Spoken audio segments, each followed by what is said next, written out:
What's going on, everybody? Welcome to another episode of Fandoms Anonymous. I know you guys have seen my two previous videos, Crisis on Earth X Part 1 and Part 2 review. I want to talk about why Crisis on Earth X worked, and particularly why it works better than the DCEU. Okay, now we do have to understand a couple of things first. The DC TV CW universe is television, and DCEU is movies. We're dealing with Warner Brothers, big corporation. We're dealing with Warner Brothers all across the board, whether it's TV, whether it's TV universe or the movie universe, because it's all under Warner Brothers, DC. But there are particular reasons why this worked. Okay. We always talk about the MCU versus the DCEU. We do. Now, if we compare Marvel TV is kind of off on its own. And when we look at DC TV, it's spearheaded by two people. Well, not one person. You kind of know what happened. We're not here to talk about that. But it's spearheaded by two people who have a vision to make it great. Now, those two people, they aren't being bothered, not that I know of, by anybody else. And it's apparent that they aren't, because they're able to do certain things that they want to do in the DC TV universe.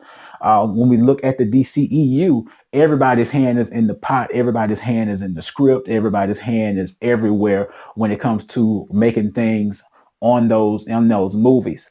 Andrew Kreisberg and Greg Berlanti have a vision of what they want to do with DC TV, and the vision has definitely been fulfilled over the last, we got a total of 6 seasons of Arrow, 4 seasons of Flash, 3 of Legends, and 3 of Supergirl.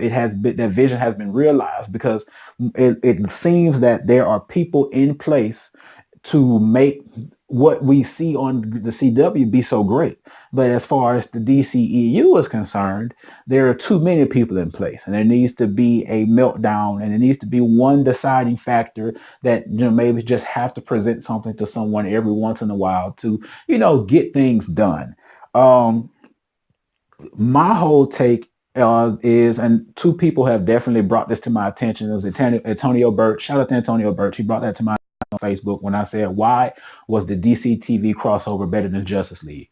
His answer was so poignant. He said, because we have had time to develop and learn and grow with these characters. Again, we have 6 seasons of Arrow, so we know who Oliver is. We know who Diggle. We know who Felicity is. We know who Curtis and Wild Dog and Dinah. Even though Dinah has just come out, we've still had time to understand who she is. Of course, she wasn't a big part of the crossover, but we've grown with these characters. We've grown with Barry, Iris, and Joe, and Cisco, and Caitlin. We've grown with Kara and Alex, and we've grown with Martin and Sarah and Nate and Amaya, and even Zari. We've gotten even Zari and Ray. We've grown with these people. We know who they are. On the flip side, the DCEU, we were just, here goes Cyborg, here goes the Flash, here goes, we understand who Wonder Woman is. We still don't know everything to know about Superman, because it's just been so vague.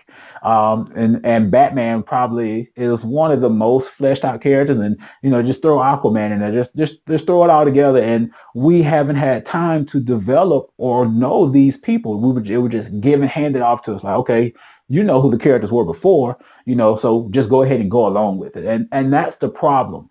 The DCEU should have built standalone movies, and they should not have been trying to play catch up.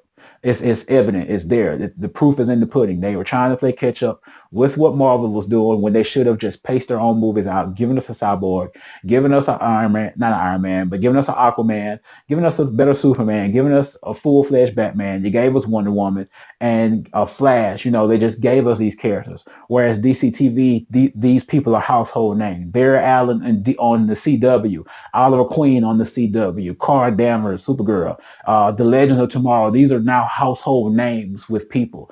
Even one of my managers at work, her sons love the Flash, and when it comes around Tuesday and I see, she's like, the Flash comes on tonight, and she doesn't even watch the shows, but it's a household name because of what her children watch. So again, this is the reason why Crisis on Earth X worked. This is the reason why DC TV worked. It works because the characters have been fleshed out. We know who we are. The stakes were bigger. The stakes were greater.